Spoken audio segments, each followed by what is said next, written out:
хоёр чиглэлээр ярихаар байгаа. Нэг нь болохоор санхүү хөрөнгө оруулалт, нөгөөх нь гүйлт. Энэ хоёрыг ингээд уялдуулж ярихаар би бэлтгэсэн байгаа. Хувь хүн айл өрх гэр бүл талаас нь ярина. Ингээд бизнесийн гэхээсээ илүү, тийм ээ. Улс орны эдийн засаг гэхээсээ илүү. За ер нь танд ер нь ямар хугацаатай мөнгө байна вэ гэдэг асуултаас эхэлж байгаа. Ямар хугацаатай мөнгө байна вэ? Одоо манай монголчуудын мөнгө санхүүгийн байдлыг ингээд статистикийн тоо баримт Монгол банк санхүүгийн зохицуулалт хороо ингээд мэрэгжлийн байгууллагаас гаргасан судалгаануудыг харахаар биднэрт их богино хугацаатай мөнгө байгаад ах шиг байна тий. Ер нь бол ингээд энэ бол өнөөдөр, тэр бол ирээдүй. Тэгээ харахаар та бүхэн би заавал хариулт авахгүй, та бүхэн дотроо өөрөө өөрсөндөө хариулаад яваараа гэж бодож байна. За цалин буудал мөнгө ер нь бол дансанд байгаа. Апийн зээлэнд орчихгүйхэн шиг, хүнээс мөнгө зээлчихгүйхэн шиг дараагийн цалин хүргэж чадчихвал энэ биднэрт цалин буудал мөнгө байна гэсэн үг. Тийм ээ. За ийм мөнгө байхгүй учраас бид нэр апийн зээлэнд орчод байгаа. Нийтлэг. За дараагийнх нь болохоор онцгой тохиолдол. Жишээлбэл улирлын настай мөнгө дансанд чинь байна уу, халаасанд чинь байна уу, хөрөнгө оруулалт чинь байна уу гэх. Тэгээд 1 жил, 5 жил, за хүүхдийнхээ ирээдүйд зориулсан 18 жилийн хугацаатай, өөрийнхөө ирээдүйд зориулсан 30-40 жилийн хугацаатай. Тэгээд одоо мундаг хүмүүс чинь бол зөвхөн өөрийнхөө амьдралыг биш, энэ насаа биш те. Ирээдүй хойч үе, дараа үедээ зориулж хөрөнгө баялгаа бий болгож ш. Тэгэхээр биднэрт яг аль нь байна вэ гэж. Энэхүү захирлын саяхны нэг сар гарангийн өмчлөлийг хийсэн рил дээр би сонсч ирсэн. Одоогоос нэг 5 жилийн өмнө Монголын бизнесийн зээл, банкуудын бизнесийн зээл, иргэдийн авсан зээлээр яг тэнцүү байсан. Одоо бол иргэдийн зээл нь ингээд даабалдсан. 20 баг 3 их найд руу иргэдийн зээл очсон байгаа. Гэтэл иргэдийн хуримтлал хэд байгаа гэж бодож байна. 22 их найд. Зээл нь 22.7 их найд. Тэгэхээр бид нэр сүүлийн хэдэн жил ингээд зээлийг бүр баруун солгоогүй авч яана л да.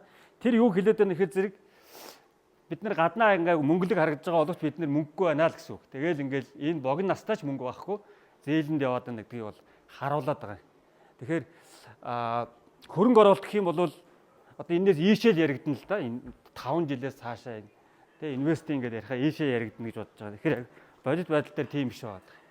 За тэгээд би болохоор ингээд орлогын нэг 4 янз байна гэж өөрийнхөө ажиглалтаар ангилж байгаа. Нэг нь болохоор цагийн орлого гэж байгаа. За энэ орлого бол мэдээж ойлгомжтой. Бид нэр энэ орлогыг олохын тулд хөдөлмөрлөлт цагаа зориулахгүй бол орлого орж ирэх болчихно. Энд бол цалингийн орлогч орно, таксины жолоочийн орлогч орно, өсчний орлогч орно тийм ээ. За дараагийнх нь пассив орлого. Энэ бол үйл хөдлөх хөрөнгө оруулалт, санхүү одоо нөгөө нэг хадгаламжийн хүүний орлого, бондын орлого гэдэг ч юм уу. За дараагийн нэг орлогын би болохоор бусдын тусламж гэж байна. Төрөөс өгж байгаа халамж байна. За энэс гадна бидний өнөөдрийн энэ нийгмийг одоо ингээд ийм сул дорой арчаагүй байлгаж байгаа нэг орлого байна. Тэр бол бохир орлого гэж. Авилгал, хээл ахвал, мөрөтөө тоглоом, одоо юу гэдэг бусдыг хуурам эхлэх, заллих. Одоо энэ сүүлийн үед санхүүгийн зохицуулалт хороонд гаргасан судалгаагаар бол өнгөрсөн жилийн одоо ард иргэдийн заллуулсан мөнгөний 95% цахим заллинд өртсөн гэж. Тэр нь бараг 250 тэрбум төгрөгийн одоо мөнгийг иргэд заллуулж алдсан гэж. Тэр нь бол бидний нийгмийг, эдийн засгийг, улс эх орны хөгжлийг ингээд ийм готомшигт одоо арчаагүй байдалд оруулж байгаа орлого. Энэ орлогыг олж байгаа тохиолдолд бол тухайн хүн өөрөө сэтгэлийн амар амгалан нөгөө нэг сая хамгийн ихний слайдн дээр бидний амьдрал зорж байгаа зүйл маань сэтгэлийн амар амгалан шүү дээ. Тэгэд ийм орлого олсон хүнийг би бол сэтгэлийн амар амгалан өхнө гэж бол би л бодохгүй байгаа. Тэр хүн нэгдүгээр зовно. Дээрэс нь бусдыг амар их зовоож байгаа. За ийм 4 төрлийн орлого бид нэр орж байна. Нөгөөтөл яг адилхан 4 зарлага байна гэж би харж байгаа. Эхнийх нь болохоор гарцаагүй хэрэгцээ. За хоол идэх, дулаан байх, аюулгүй байх, бүр гарцаагүй хэрэгцээ. Дараагийнх нь болохоор хөрөнгө оруулалт хоримтлал. За бид нэр болохоор энэ орлогыг биш энэ зарцуулалтыг хийхгүйгээсээ болоод өнөөдөр өрийн дарамтанд улс даяараа нэрвэгдсэн. Тэ? Тэгэхээр манай монголчуудын 3,500,000 хүнээс 6,000 хүн нь 20 саяас дээшээ хадгаламжтай, бус нь тэрнээс доош байна гэж. За тийм л байдалтай. За дээрэс нь одоо манай хөрөнгийн зах зээл сүүлийн жилд аягүй гоё хөгжиж байна. За биржийн бус зах зээл дээр одоо хөрөнгө оруулалт байгаа доод шалгуур нь 10 сая шүү дээ. 10 саяас дээшээ хөрөнгө оруулна. Хичнээн тоглогч байна гэж бодож байна өнгөрсөн оны эцсийн байдлаар. Том аж ахуйн нэгж байгууллагууд ороод хүмүүс нь ороод нийлээд 3500. За тэгэхээр тэр 3500 хүн тэр даатахад агуу 20 саяас дээшээ хадгаламжтай хүмүүс бол давхардж байгаа. Давхардж байгаа. Тэгээ отохоор бид нар маш цөөхөн мөнгөтэй хүнтэй дийлэнх нь мөнгөгүй байна л гэсэн. За тэрний гол шалтгаан нь бид нар энэ төрлийн зарцуултыг улсаараа хийдэггүй. Харин энд бол маш их зарцуулт хийдэг. Хэрэгцээнээс давсан хүсэл манай октод одоо жишээлбэл хичнээн дүүпэлтэй байна тий. Хичнээн палаачтай байна, цүнхтэй байна. Тэр бол жишээлбэл цэнхэр төрлийн зарцуулт мөн үү манайхаа. Би бол улаан л гэж бодож байгаа. Нэр хэрэгцээнээс давсан олон дүүпэл палааж цүнхнүүд болоод. За тэрнээс гадна оршигт муу зарлага гэж байна. Оршигт муу зарлага. За энэ талаар бүгдээрээ дэлгэрүүлж ярина. Энэ бол би дараагийнхтаар ярина. За хар орлого олохын төлөө хар зарлага гаргаж байгаа. Маш олон залуучууд мөрөгтэй тоглож байгаа. Тэгээд өнгөрсөн энэ оны ихээр бөө юм боллоо шүү дээ. Цагдаагийн газраас 500 хэдэн сая доллар монголчууд гадагшаа орсгосон байна. Төгрөгөөр илэрхийлэх юм бол 1.7 их найд мөнгийг бид нар онлайн бет тавиад алдсан. Хар зардал, хар орлого. Олсон ч тэр олигтой юм болохгүй. За 1.7 их найд чинь хэр их мөнгө юм бэ? Хэр их мөнгө юм? Юутай харьцуулах вэ хэдүүлээ? За Монгол улсын нэг өрхийн статистикийн хорооноос гаргасан тоогоор нэг өрхийн сарын зардал 2.7 сая төгрөг. Дунджаар. Орлого нь тэрнээс жоох нь шүү дээ. 2.6, зардал нь 2.7 сая төгрөг. За 1.7 их найдыг 2.7 саяд хуваахаар 600 гаруй мянган өрх. Нэг сар амьдрах хэмжээний мөнгө гэсэн үг. Манай Монгол улс 997 мянган өрхтөө. Тэгэхээр Монгол өрхийнхөө 60% нэг сар тэжих мөнгийг бид нар алдсан. Энэ мөнгө хайцсан. Гараа явцсан. Гарч явахдаа яасан? Энд өр болж үлдсэн. Ямар өр болсон?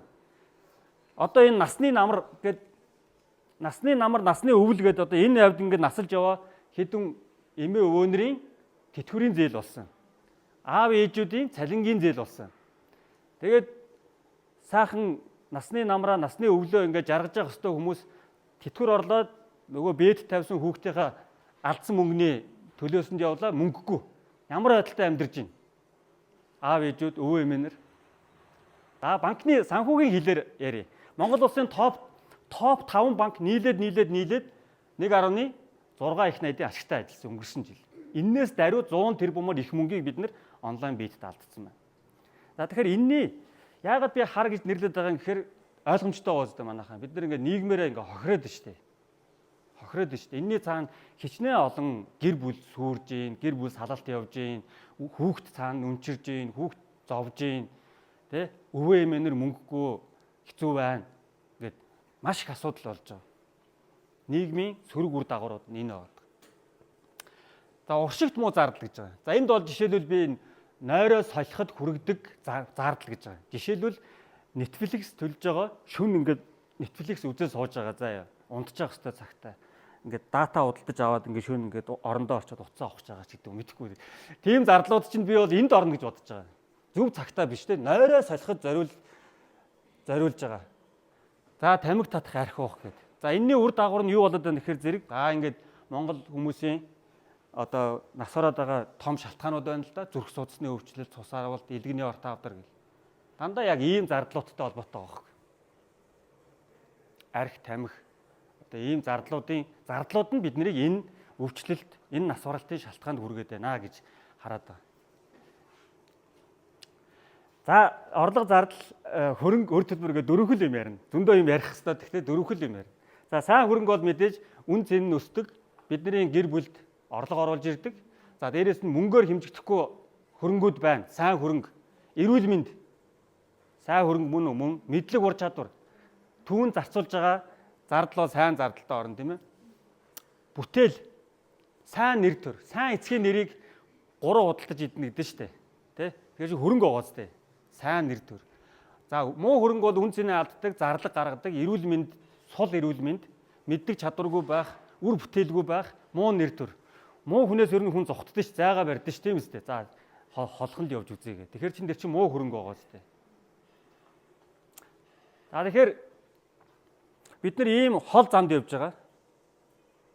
Тэгэхээр хүн нэрээ тогос өдөө гэдэг байгаа чинь тэр байхгүй юу? Энэ замдаа явж байхдаа ингээ муу нэр бүтээгээл байвал энэ насны намар өвөл бол ер нь зовлон л туулна ш тийм үстэй. Тэгэхээр нэр төрөө эрхэмлэж амьдрах хэрэгтэй болж байгаа юм аа. За тэгээд миний харж байгаа энийг авахд зориулж байгаа зээл бол сайн. Тэрийг авахд зориулж байгаа зээл бол муу. За монголчуудын өнөөдрийн зээлийн багцыг ингээд тэр 23 их найдыг дотор нь ангилаад үзвэл сайн зээл нь хэдэн хувь, муу зээл нь хэдэн хувь байгаа гэж бодож байна. 7 орчим их найд нь баха ипотекийн зээл байгаа. Орон сууц авахд зориулсан. Тэр бол би бол сайн зээл гэж бодож байгаа. Бага хүүтэй, урт хугацаатай, төлөлт багтаа, дарамт багтаа сайн зээл. За тэгээд ер нь санхүүгийн тусгаар байдал гэж юу? Эрхчлөө бол биш шүү. Зүгээр тусгаар байдал. Тусгаар байдал. Ер нь юу юм? Та нар юу гэж бодож байна? Тэг айл өрх гэр бүлийн хувьд. Зээл бол байна шүү дээ. Би бол зээлгүй байвал айгүй тэнэг гэж бодож байгаа. Баяжиг гэвэл бусад хүний мөнгийг ашиглана шүү дээ. Тэр чинь зээл байхгүй. Гэхдээ сайн зээлийг ашиглана. Тэгэхгүй бол цаг алдна шүү дээ. Цаг алдна. Тийм болохоор зээл ашиглана. Зээл сайн. Ямар зээл вэ? За минийхаар болоо л шүү дээ. Тэр ногоон орлого гэдэг шүү дээ. Бидний цагаа зарцуулахгүй байсан ч орж ирж байгаа орлого маань их багын хэмжээ биш шүү. Тэр орлого маань бидний амьд байх суур хэрэгцээг хангаж яхад л санхүүгийн тусгаар байдал байна. Тэгээ байрны мөнгө төлчдөг, тогны мөнгөө төлчдөг, нэг гэр бүлийн сарын нэг хоол ундны зардлыг төлчдөг те. Нөгөө 35 дахь цүнх мөнгө авахд зориулагдаагүй шүү. Тийм зардлыг бол биш. Тэ.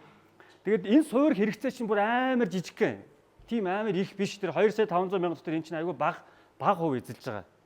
Ихэнх нь бол бид нар бол шоу цэнгийн одоо гой ганга юмд л зориулчихад байгаа байхгүй зээл мэйлэн те.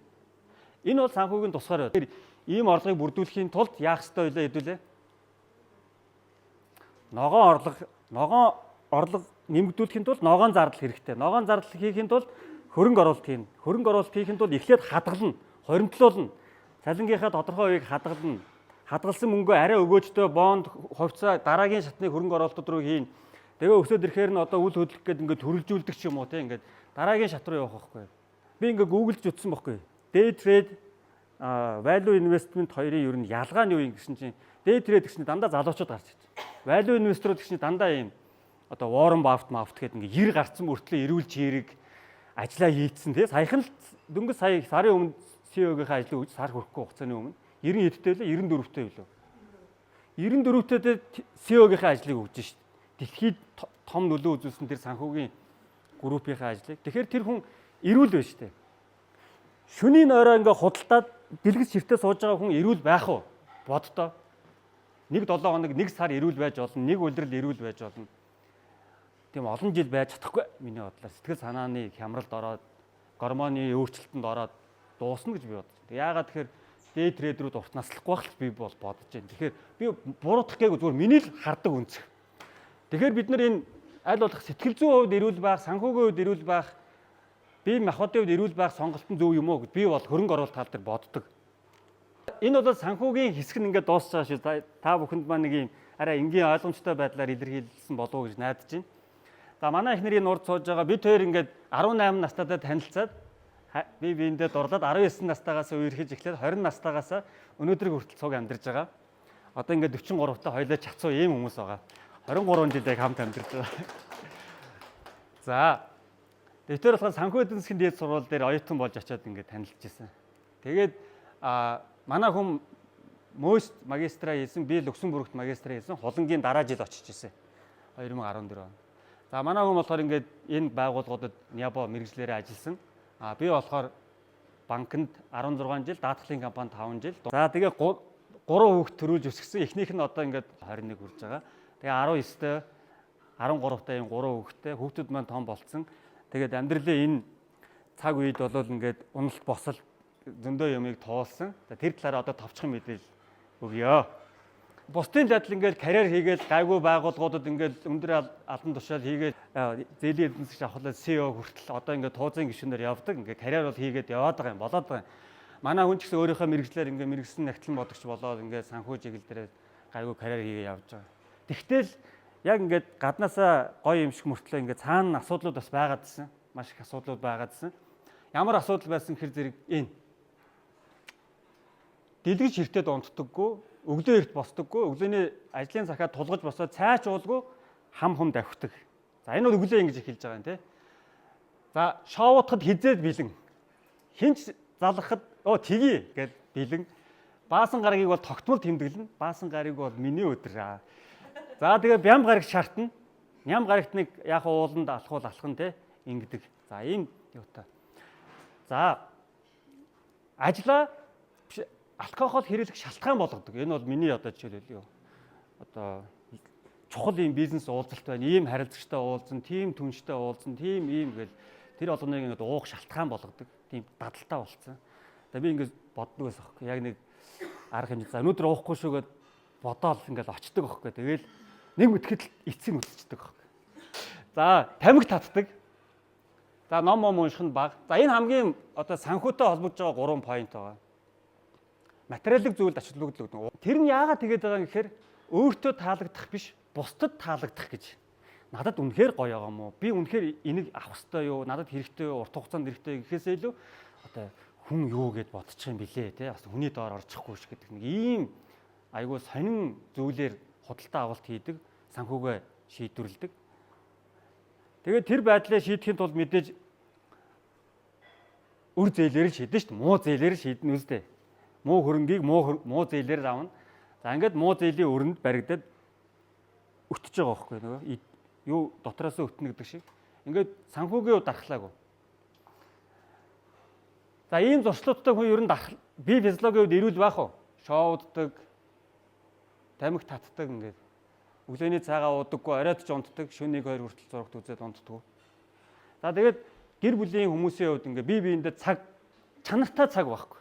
Хар үрээр хам хум босч байгаа хүн чинь пижигнэл ажиллагаа гарна, орой ингээд ирээл нэг хоолоо идэл зурагтын өмнө ингээд кино үзэл янз бүрийн цуврал нэвтрүүлэг үзэл тэгээд шөнө орондоо ороод яг бие биендээ ингээд гоё юм цаг байхгүй.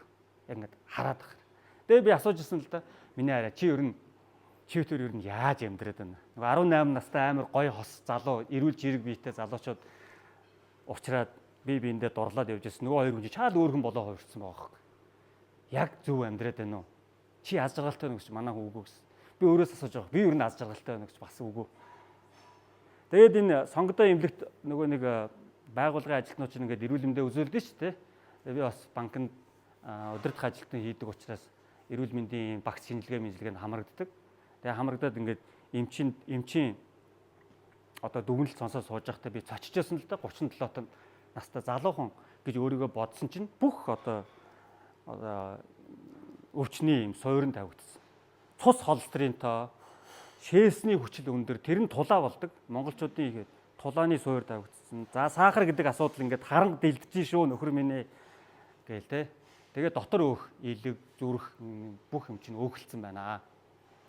За энэ чинь ингээд цус чинь ингээд цусны чинь хан ингээд холестерин юугаар ингээд дүүрээд нэг л асуудал болоход даралт. Залуу хүмүүс даралт харваад яваад байна шүү дээ. Зүрх чинь хаагдаад байна шүү дээ.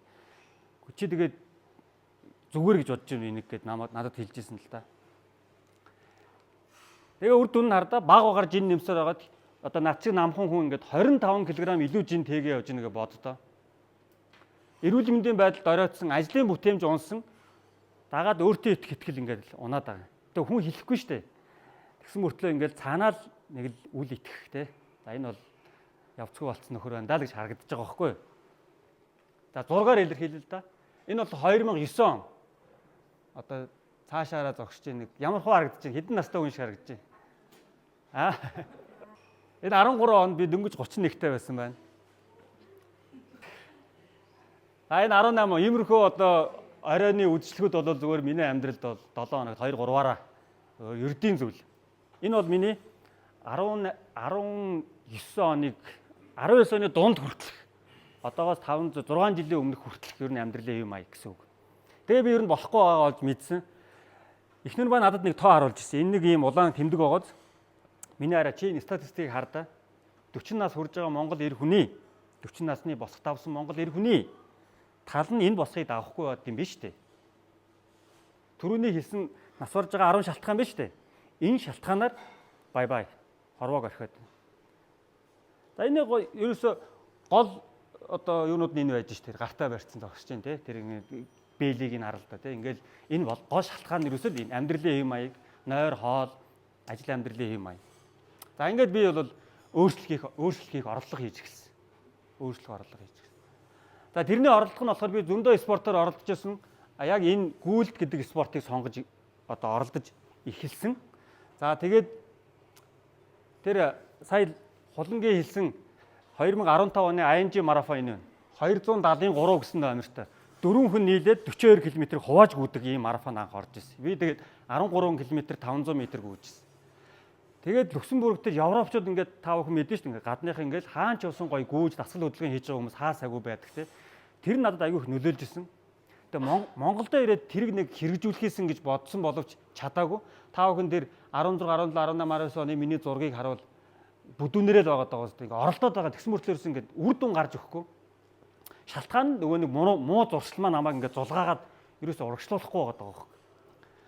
Тэгээд энэ 20 оноос би уучраа олсон. Сүүлийн 5 жил ингээд уучраа олоо явж байгаа. Уучраа олохдоо юу нөлөөсөн бэ? Амьдралын хэв маягаа өөрчилсөн. Өөр ямар ч сонголт байгаагүй. Ингэж гүүхийн тулд.